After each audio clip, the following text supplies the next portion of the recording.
Querido ouvinte do Reflexão do Dia, meu irmão em Cristo, nós lemos 1 Coríntios 16 até o verso 14, mas eu quero ficar apenas com os dois últimos versículos lidos. Na linguagem de hoje, estejam alertas, fiquem firmes na fé, sejam corajosos, sejam fortes, que tudo o que vocês fizerem seja feito com amor. Na atualizada, vigiai e estai firmes na fé, portai-vos varonilmente e fortalecei-vos, todas as vossas coisas sejam feitas com amor. Eu quero que você compreenda, Paulo está dando aqui as suas considerações finais e ele pontua algumas coisas interessantes. Primeiramente, ele diz que os coríntios precisam ser vigilantes. Vigiai. Quer dizer, permaneçam alertas. Porque o inimigo está sempre por perto. O inimigo nunca cochila, nunca dorme. E nunca estamos livres assim dos seus ataques. Porque o inimigo, ele é, como já diz as Sagradas Escrituras, o arqui-inimigo de Deus e, consecutivamente, também o nosso arqui-inimigo. Satanás ataca constantemente e sutilmente, procurando sempre colocar obstáculos na nossa vida espiritual para que nós não venhamos a avançar, mas que nós possamos ficar, se possível, numa clausura ou até mesmo desaparecer no sentido espiritual. O inimigo, ele não perde tempo. Se não for a Deus, segundo as Sagradas Escrituras, que não dorme, que não tosqueneja, que não tosquenejará, nunca dorme o guarda de Israel, o guarda da igreja, nós estaríamos perdidos, porque o inimigo não perde a oportunidade de atacar. Por isso que o apóstolo Paulo está dizendo aos coríntios, está dizendo a mim, está dizendo a você, que nós precisamos ter vigilância, ou vigiar, ou permanecer acordados, não dormir, não tirar férias espirituais. Eu não posso tirar férias da oração, eu não posso tirar férias do jejum, eu não posso tirar férias da leitura da palavra de Deus, do ato sagrado de se congregar, de louvar, de adorar, de cultuar ao Senhor nosso Deus. Não posso baixar a guarda. Até quando eu estiver dormindo, eu tenho que estar vigiando. Aí você diz, pastor, agora o senhor viajou. Não, o cristão é assim, mesmo quando ele dorme. Eu acho que você já teve sonhos, e nos seus sonhos você é crente. Nos seus sonhos você está em peleja. Você já teve sonho repreendendo demônios? Você já teve sonho orando pelos enfermos? Você já teve sonho numa batalha espiritual? Você já teve sonhos louvando o nome do Senhor, falando em mistério? Irmãos que foram dormir e sonharam num grande culto pentecostal, e nesse culto ele foi batizado no Espírito Santo e acordou falando em mistério. Isso acontece porque nós não podemos baixar a guarda. Temos que vigiar e vigiar constantemente. Por isso que a linguagem de hoje diz, estejam alertas, vigiai.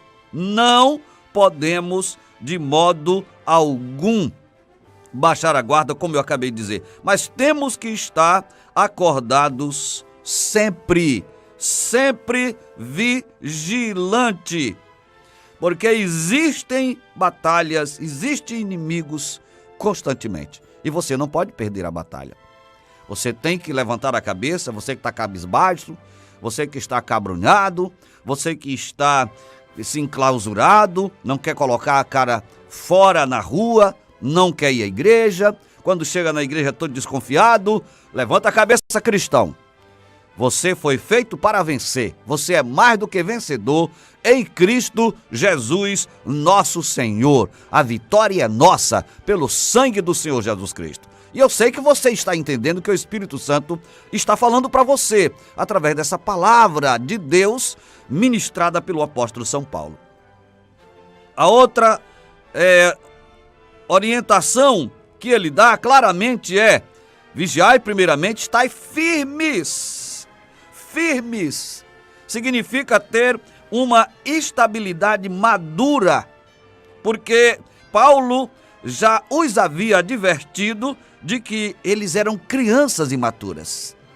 Eles eram crianças espirituais que precisavam crescer, precisavam passar do alimento líquido para o alimento sólido, precisavam enfrentar essas pelejas constantes, precisavam estar firmes sempre. Em outras palavras, Paulo estava dizendo: aprofundem as vossas raízes espirituais, as raízes da sua fé, no solo da verdade eterna, no solo da doutrina divina. Deixam de ser crianças, levados por qualquer vento de doutrina.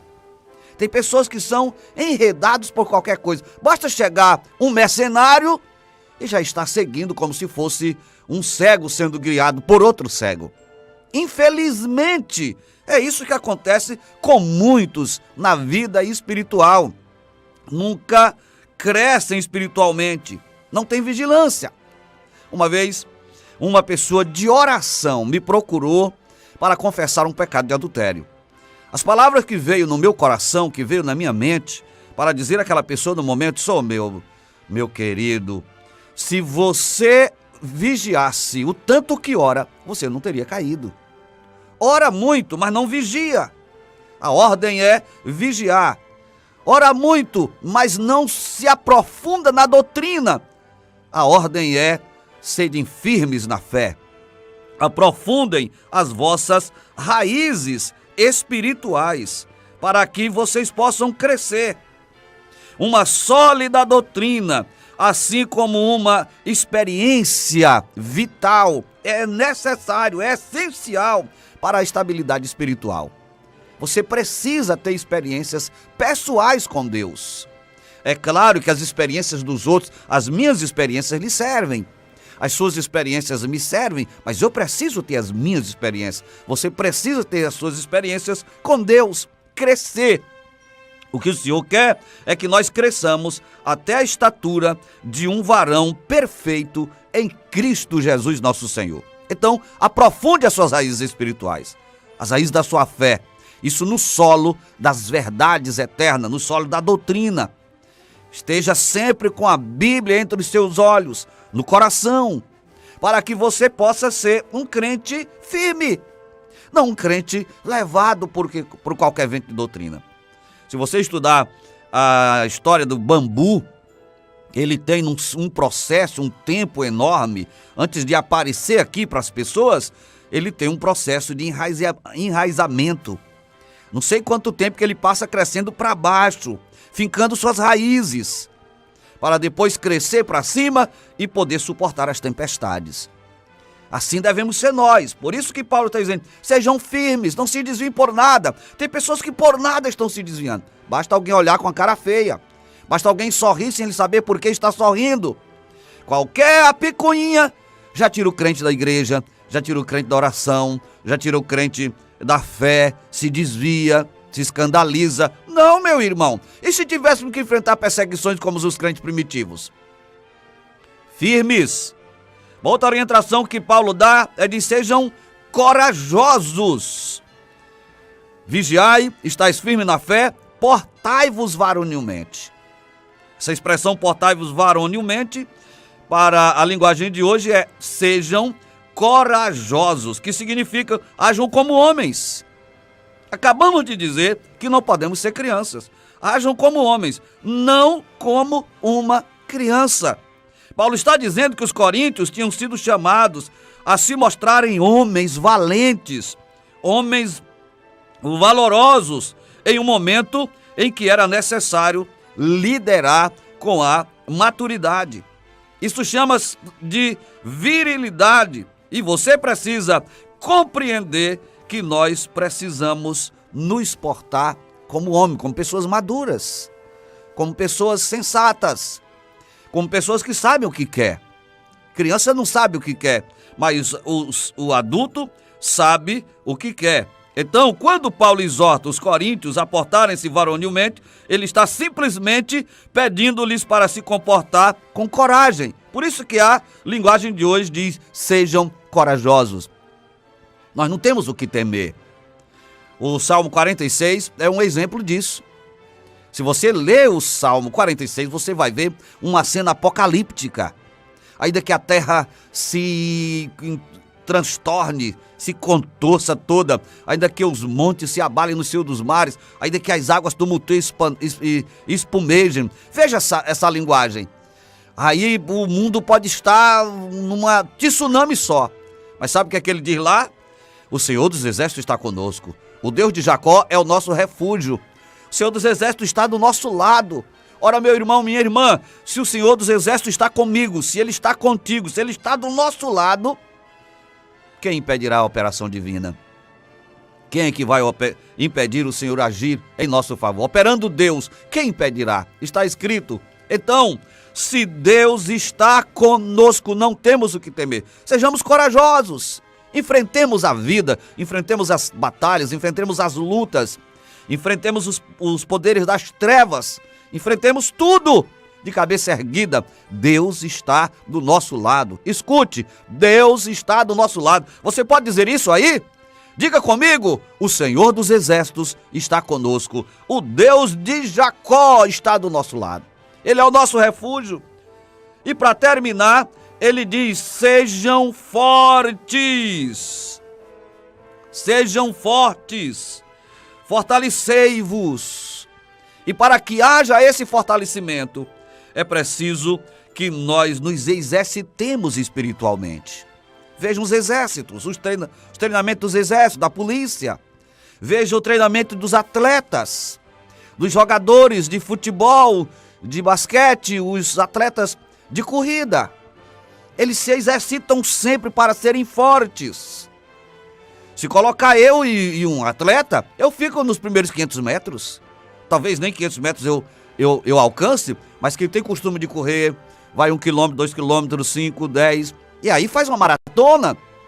Está forte. Paulo está dizendo, vocês precisam estar fortes. Fortalecei-vos. E para que estejamos fortalecidos, não podemos, como eu disse de início, tirar férias da vida espiritual. Exercício espiritual. Leitura da palavra, oração, jejum, se congregar, se envolver nos trabalhos da igreja, adorar, exaltar o nome do Senhor. Você precisa se fortalecer. E isso significa exercitar-se espiritualmente, para que no momento da peleja você esteja forte. Assim fazem todos os atletas. Os lutadores treinam e treinam sempre para no momento exato estar fortalecido. Terminando, Paulo diz assim: estejam alertas, fiquem firmes na fé, sejam corajosos, sejam fortes. Mas a dose principal está faltando. Ele diz que tudo o que vocês fizerem seja feito com amor. Porque o amor é essa dose maior do exercício espiritual que é necessário para todos nós. Abraham Lincoln disseram dele que ele era um homem feito de aço aveludado. Homem forte, homem que não se dobrava para nada, mas um homem amoroso, uma pessoa carismática. O Senhor Jesus Cristo, ele era manso e humilde. Você sabe o que significa a palavra mansidão? Prautes no grego, força e suavidade. É mais ou menos como o boi, força, mas suave. E é isso que o Espírito Santo está dizendo para mim e para você.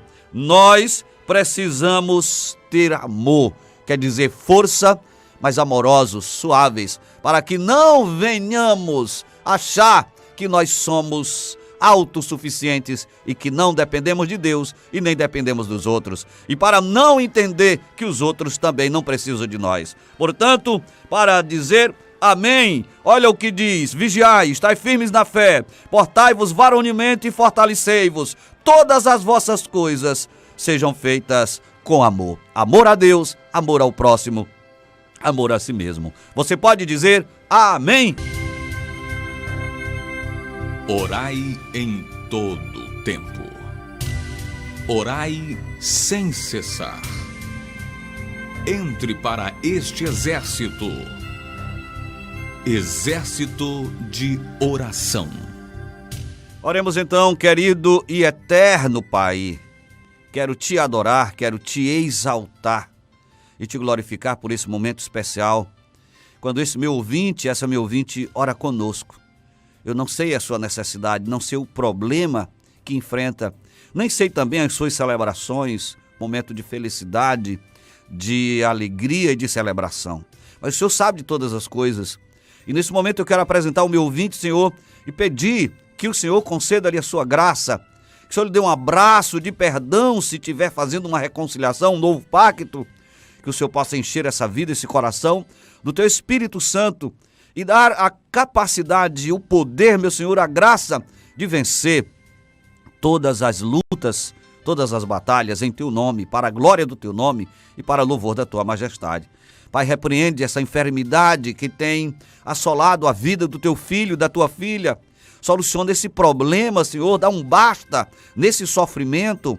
Faz o Teu filho, Senhor, louvar e glorificar o Teu nome, a Tua filha também. Por isso eu quero pedir, Senhor, que o nome do Senhor seja glorificado nesta vida, neste lar, nesta família. Abençoa o trabalho das mãos dos Teus filhos, fazendo prosperar cada dia. E assim, Pai, fica conosco. No Teu nome, nós te pedimos, te adoramos, agora e sempre. Amém.